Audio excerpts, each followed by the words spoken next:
first thing that I want to talk about is where we have a DVR and what a DVR system looks like, right? So we're going to start up here at the top. This is going to be our DVR.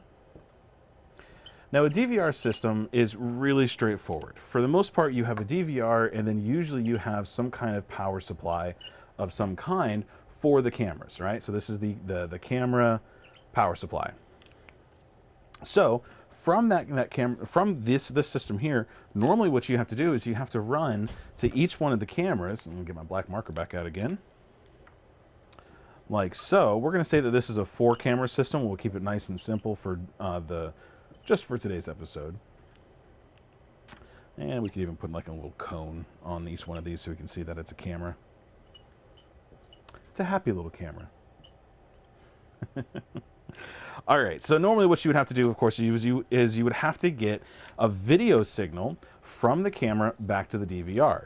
Now, this video signal and the way that it connects is a point to point. So it has to go back to a central location where that DVR is. It actually has to plug directly into that DVR in order for it to work correctly. Then on top of that, you would have to have power, and normally it's run kind of next in parallel to the video connection. You would have something like this. So you have to power the cameras separate from the video feed. You would have to run either 2 cables, or you would have to run some kind of Siamese where you would have a coax connection and you would have a power connection. And normally we're talking like a 12 volt or 24 volt, depending on what kind of system you're working with. It does look like a little bit like a speaker, kind of like the if you're using, I think it's D-Tools. I think D-Tools speaker icon looks like that on the drawings whenever you're messing with it. I don't even remember what they use for their camera icons. I'll have to look that up again.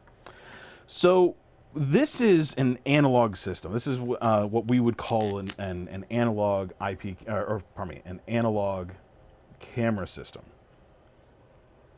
Get this over here. So an analog system, like I said, it's pretty straightforward. Almost everyone is familiar with an analog system where you have to have some kind of power supply for each camera, or it's usually like a shared power supply system. And then all of those connections have to go back to a DVR for video connection at the DVR.